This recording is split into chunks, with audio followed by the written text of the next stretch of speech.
Վարձս նախ սիրելի հայրենակիցներ, սիրելի քույրեր եւ եղբայրներ, ցանկանում եմ ջերմորեն շնորհավորել այսօր մեզ բոլորին հայոց բանակի օրվա կապակցությամբ։ Մեր բանակը, որը վերակազմավորվել է 34 տարի առաջ, դրանից հետո փայլուն մարտական ուղի է անցել է ըստ էության երկու մեծ պատերազմների միջով եւ դրանց միջակայքում էլ բազմաթիվ ռազմական գործողությունների եւ կռվելով թվապես մեզ բազմապատիկ գերազանցող թշնամու դեմ, իսկ 44-օրյա պատերազմի ընթացքում նաև թշնամական կոալիցիայի դեմ մշտապես դրսևորել է անձնվերություն, խիզախություն, նվիրվածություն մեր հայրենիքին։ Ուստի այսօր մեր բանակը մեր մեծագույն հպարտությունն է, նրա մարտիկները մեր հերոսներն են, նրա մարտիկները մեր նվիրյալներն են եւ ես ուզում եմ առիթից օգտվեմ, գլուխս խոնարհեմ եւ ներկա եւ նախկին մարտիկների առաջ առավել եւս գլուխս խոնարհեմ նրանց առջեւ, որոնք իրենց կյանքով կամ առողջությամբ են հատուցել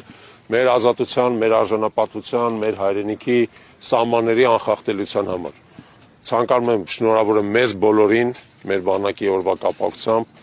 մեր հպարտության, մեր անկախության հենասյունի, մեր բանակի կապակցությամբ։ Սա է մեր ուղերձը։ Պարոն Չալաբյան, այսօր իր ուղերձում վարչապետ Նիկոլ Փաշինյանը հերթական անգամ հապկին է մեղադրել, հայտարարել է, որ քանի որ մենք հապկին էինք անդամակցում, այդ պատճառով էլ մեզ զենք զինամթերք չէին վաճառում եւ Պրահայում ձեռք բերված համաձայնությունը, այսպես ասած, փրկություն է համարել Հայաստանի համար։ Ձեր արձագանքը։ Անկեղծ ասած, չեմ կարծում, որ Պրահայում ձեռք բերված համաձայնությունը որևէ կերպ կարելի է փրկություն անվանել, դա շատ թյուր, միտումնավոր ըստ էության կանխորոշիչ մեկնաբանությունը վարչապետի կողմից, որը Պրահայում ձեռք բերված համաձայնությամբ հանձնեց Արցախը, հանձնեց մեր հայրենիքի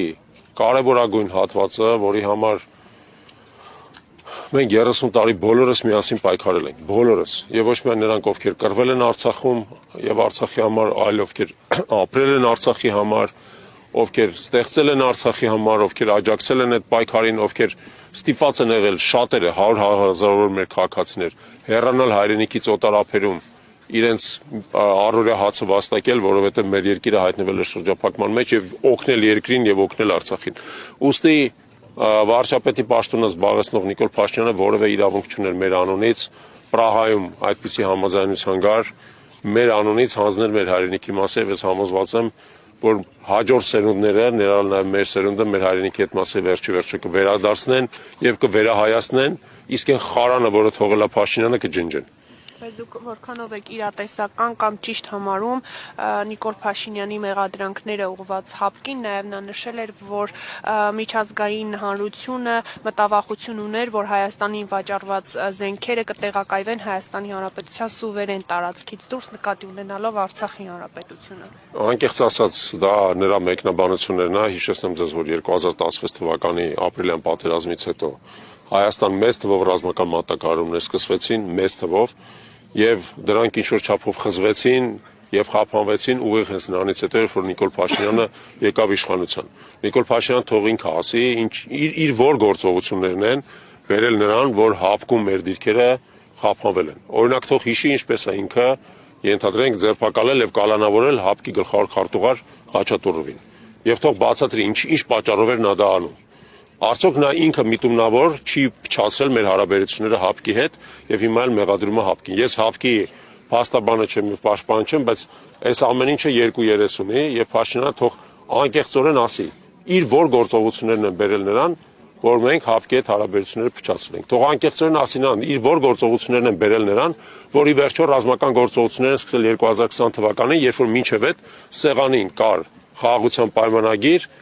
որի շուրջը կար գլոբալ կոնսենսուս, ոչ միայն Ռուսաստանի, գլոբալ խաղացողների կոնսենսուս կար եւ դա հնարավորություն էր տալիս Արցախյան հարցը տանել խաղաղ կարգավորման ճանապարհով։ Թող ասի ինչու ինքը հրաժարվեց խաղաղ կարգավորման ճանապարհից։ Ինչու 19 թվականին եղած խաղաղության փաթեթը ինքը մերժեց։ Թող դա բացատրի, լավ։ Պարոն Չալաբյան, օրերս Արցախից Հայաստան տեղափոխվեցին Արցախում մնացած վերջին հայերը եւ իշխանությունը դա ներկայացնում էր որպես երկուստեք համաձայնություն։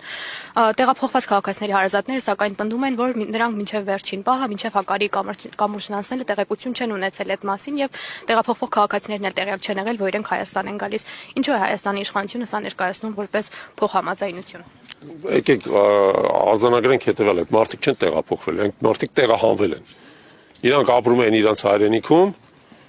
իրանք երևի միաբնտաբար մտածել են, որ այնուամենայնիվ կարելի է փորձել շարունակել ապրել, բայց քանի որ հայրենիքը բռնազավթված է, օկուպացված է թշնամական ուժի կողմից, այդ թշնամական ուժը ի վերջո իրանց տեղահանել է։ Սա տեղահանություն է եւ բնականաբար որևէ կերպ չի կարելի ներկայացնել որպես համաձայնության արդյունք։ Այլ ընտրանքավորն էր, որ այդ մարդկանց ֆիզիկապես ոչնչացնեին, կարային եւ գուցե շատերն էլ ֆիզիկապես ոչնչացնել, մենք նույնիսկ դրա տեղեկություն չունենք։ Բայց այն որ այդ մարդկանց տեղահանել են, դրանով վերջի այսպես ասած բանը դնելով, կնիքը դնելով Արցախի հայաթափման վրա, որևէ կերպ չի կարելի մեկնաբանել որպես դրական արդյունք։